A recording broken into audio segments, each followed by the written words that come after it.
So this right here is what I've been doing all day, pulling apart OEMs, and there is a lot of stuff inside. So let's take a look, because there's possibly some things that could come out of this video that I've never attempted before.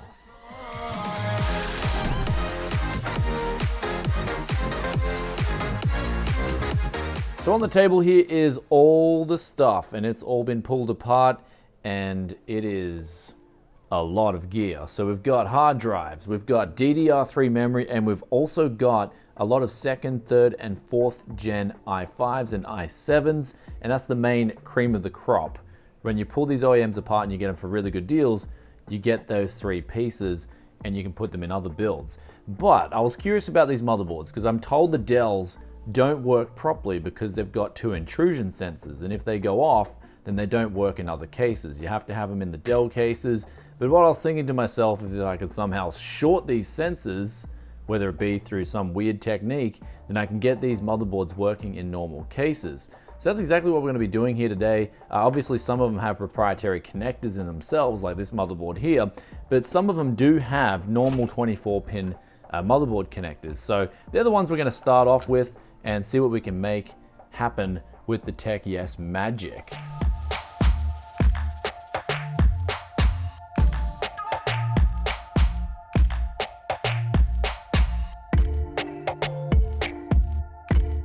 So we're on the final home run here. This is the last PC, and I picked this up on a deal for 160 AUD. It was initially 270, the guy was asking. It had a 2 terabyte hard drive, i7, pretty good power supply. I actually forgot exactly what's inside, but I remember I did bargain them down because when I went to take a look at it, the computer was really slow. And I was like, okay, that's probably the hard drive, which it usually is when your computer's really, really slow. So I managed to say, hey, the hard drive's practically worthless and I'll give you $40 less than what we agreed on. And he agreed to take it. So I'm gonna be trying to restore this hard drive and see if we can make it faster by maybe partitioning it. And then hopefully maybe it's just some bad sectors that need to be partitioned off. So here we are here the next day, and that PC over there, it's the dirty components I pulled out. That was the last of the builds. It's actually pretty dirty, so it's gonna get a TechYes cleanse very soon. But some curious things that came about this sort of endeavor here with all these OEMs was this power supply here, this Delta. This here has about 19 amps on the 12 volt line, but for some reason it's a heavy power supply. It just feels like it's quality to the point where I'm gonna try and get 2 SATA connectors on this thing and see if it'll power an RX 480. I know it's a stupid test, but I'm curious to see how it will go.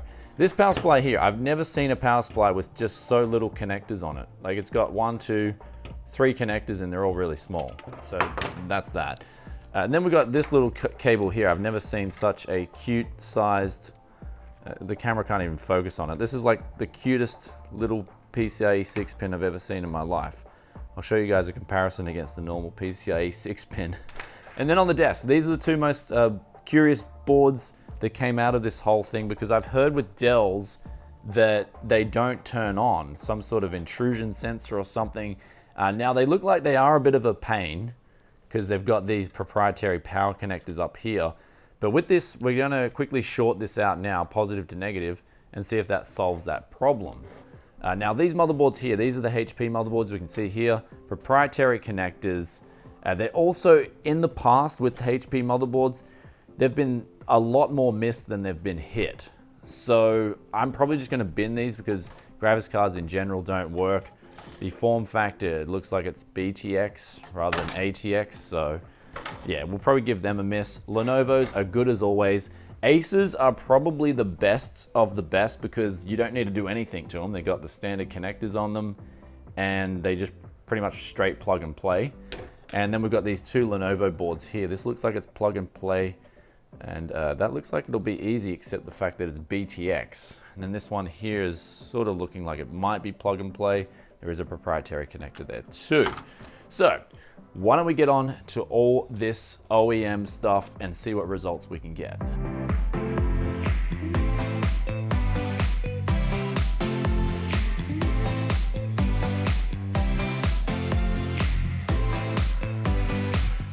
So here's the Dell motherboard, the first of the first. That intrusion sensor does seem to work absolutely fine, shorted off like that.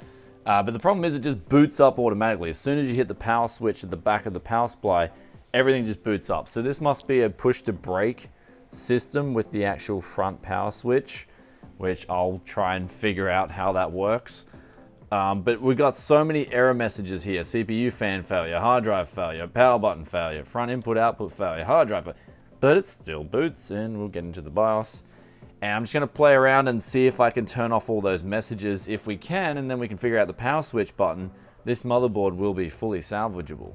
So now here's the RX 480, and it's been running Unigine Heaven for a total of about 1 minute, and then the screen went black. So it got up to about 260 watts power draw from the wall, and I guess this little power supply, it was just too much for it to handle.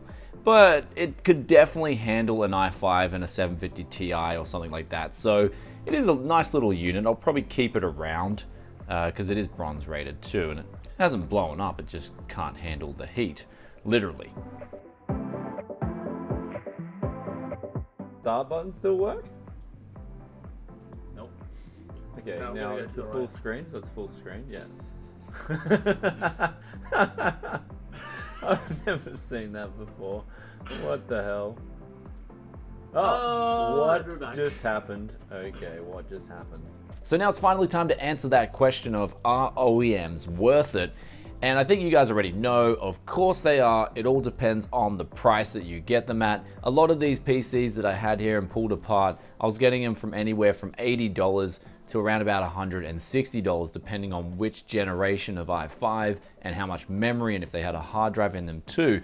Those HP motherboards, I'm going to chuck them out because I just do not want to deal with them. If you guys haven't seen the GT 1030 video already, I'll put it up here for you. I just had so much trouble with HP motherboards in the past, to the point now where if I see them, I'll just pull everything off them. The CMOS batteries, the RAM, even the little CMOS clips, because I can always use them in the future, and then just pretty much chuck the board. Not to mention they do have a proprietary cable instead of the 24 pin, and also on top of that, you can't flash the BIOS. So if a graphics card gets put in one of these things, then it either works or it doesn't work. And I've had a lot of the times misses with HP boards where they just don't work.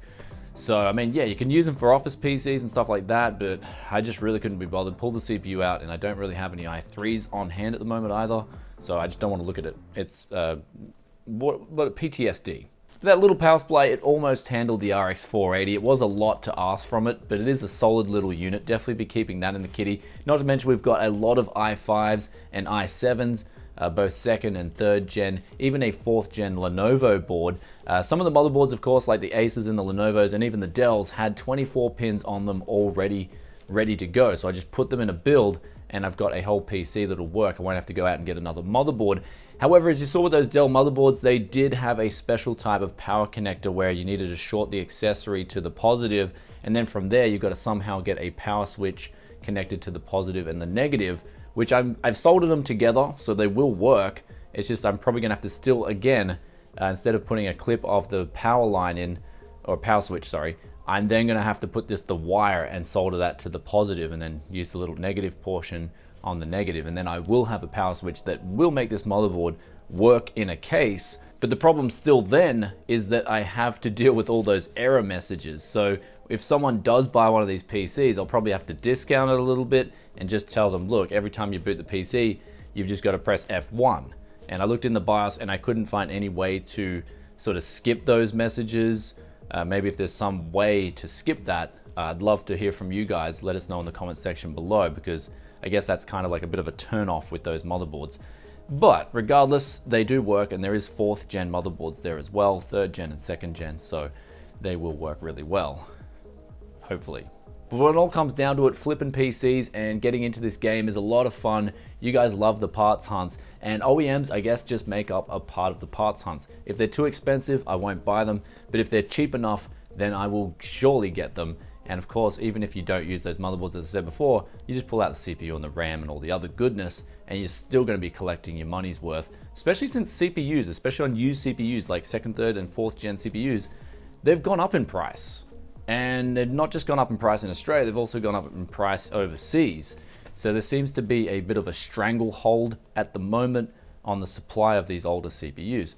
And I hope they don't stop, because then as they stop, we're sort of forced to go back to new parts and buy DDR4 memory, and yeah, DDR4 memory is just too overpriced. I wish they'd really fix the DDR4 memory prices. Anyway, guys, hope you enjoyed today's video. If you did, then be sure to hit that like button. Let us know in the comment section below, do you deal with the OEMs or not? If you don't, then let us know why not. If you do, let us know your success stories and if you got any tips and tricks. And I'll catch you guys in another tech video very soon. Peace out for now. Bye.